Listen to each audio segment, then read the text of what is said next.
Buenos días, hermanos. Qué alegría reencontrarnos en este tiempo de los devocionales de los salmos. En esta mañana vamos a reflexionar en un salmo muy hermoso, el Salmo 78, los versículos 1 al 8. Y he titulado a esta reflexión, Instruyendo a los niños en la ley. El propósito es enseñar a las siguientes generaciones las instrucciones de Dios para que mantengan la fe y la esperanza en Él.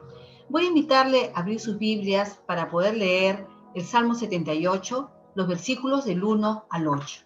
Dice así la palabra del Señor. Pueblo mío, escucha mis enseñanzas, atiende a mis palabras. Te hablaré por medio de ejemplos y te explicaré los misterios del pasado. Son cosas que ya conocemos, pues nuestros padres nos las contaron, pero nuestros hijos deben conocerlas. Debemos hablarles a nuestros nietos del poder de Dios y de sus grandes acciones, de las maravillas que puede realizar. Dios fijó una ley permanente para su pueblo Israel y a nuestros abuelos les ordenó instruir en ella a sus hijos, para que ellos a su vez nos instruyeran a nosotros y a las futuras generaciones que todavía no han nacido. Así confiaremos en Dios, tendremos presentes sus grandes hechos y cumpliremos sus mandamientos. Así no seremos rebeldes, como lo fueron nuestros abuelos. Tan malvados eran sus pensamientos que Dios no podía confiar en ellos. Todo padre o madre quiere preservar a sus hijos de cometer sus mismos errores. Por eso es que nos esforzamos en criarlos y en formarlos y darles una instrucción para que ellos puedan llegar a tomar decisiones sabias en su vida. Este es un salmo muy largo que podríamos titular Lecciones de historia para la vida. Asaf recuenta la historia de la nación de Israel desde la esclavitud en Egipto hasta el reinado del rey David. Esta historia se debía repetir de generación en generación para que no olvidaran a Dios y no cometieran los mismos errores de sus antepasados.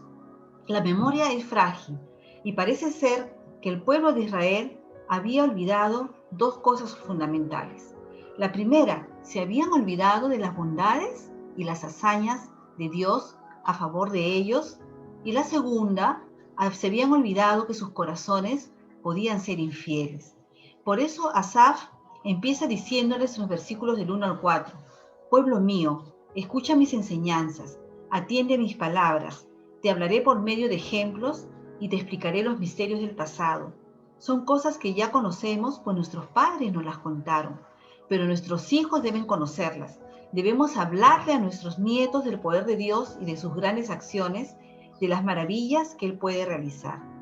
Esa enseñanza debía darse a los hijos y a los nietos por medio de ejemplos y consistía en narrar los grandes hechos de Dios, donde manifestaba a través de los años su cuidado, su protección y su misericordia para con su pueblo infiel.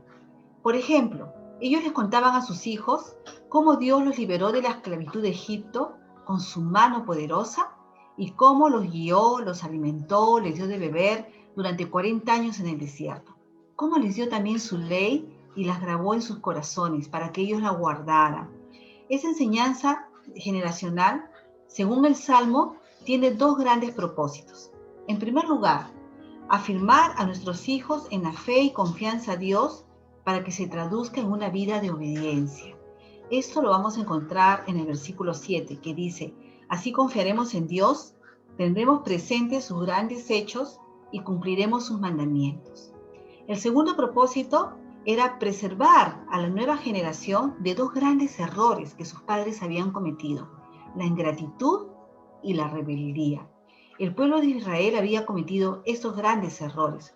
Por eso el versículo 8 dice, así no seremos rebeldes como lo fueron nuestros abuelos, tan malvados eran en sus pensamientos que Dios no podía confiar en ellos. ¿Les cuentas a tus hijos el maravilloso obrar de Dios en tu vida con la misma pasión y gratitud? Este salmo nos muestra la importancia de la formación espiritual en la casa. Los niños deben conocer de nuestros labios las historias de la Biblia para obedecer a Dios y poner en Él su confianza. Solo así evitarán cometer los errores del pasado. ¿Qué estamos haciendo para transmitir estas historias a nuestros hijos, nietos o sobrinos. ¿Lo estás haciendo? No nos conformemos con llevarlos a un templo, a una iglesia.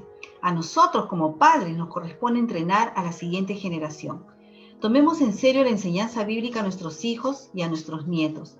La Biblia es enfática en ese mandato. Hay otros pasajes donde se nos repite lo mismo que debemos enseñar a nuestros hijos y ellos a sus hijos. ¿Quieres empezar a formar ya los valores cristianos fundamentales en la vida de tus hijos y tus nietos? Hazlo ya con este precioso salmo. Úsalo como un repaso de la historia de Israel para que ellos conozcan ese obrar maravilloso de Dios para con su pueblo. Es una hermosa narración esta del amor de Dios. Cuéntale a tus hijos o nietos, a tus sobrinos, estas verdades que les servirán para conocer a Dios, para obedecerlo y para amarlo. Yo misma he comprobado, como madre, en todas las enseñanzas que sembré en los corazones de mis hijos, permanecen y forman parte ahora de sus valores cristianos. Ellos aprendieron de niños a amar y a obedecer a Dios. Invertí tiempo en eso intencionalmente. Y aún ahora que son adultos, no cesamos en casa de hablar de la forma como Dios nos cuida, nos bendice y nos protege. Dios siempre está presente en nuestro hogar y te animo que así sea en el tuyo, que verdaderamente puedas dialogar con tus hijos sobre ese obrar maravilloso de Dios y acercar su corazón a Dios para que te obedezcan, lo amen y le temen. Vamos a terminar esta reflexión con 3 motivos de oración. Vamos a decirle así a nuestro Dios. En primer lugar, Señor, inspírame y guíame a enseñar a mis hijos y nietos a conocerte y amarte. En segundo lugar, Señor, abre el entendimiento y el corazón de mis hijos, sobrinos o nietos para que reciban humildemente tu palabra. Y por último, Señor, enséñame a aprovechar ese tiempo en casa. Dame creatividad para administrar bien mi tiempo y cumplir con esta enseñanza generacional. Que Dios les bendiga y les ayude a tener un hermoso tiempo familiar, espiritual en casa a cada uno de ustedes. Y Dios bendiga a sus hijos y a sus generaciones.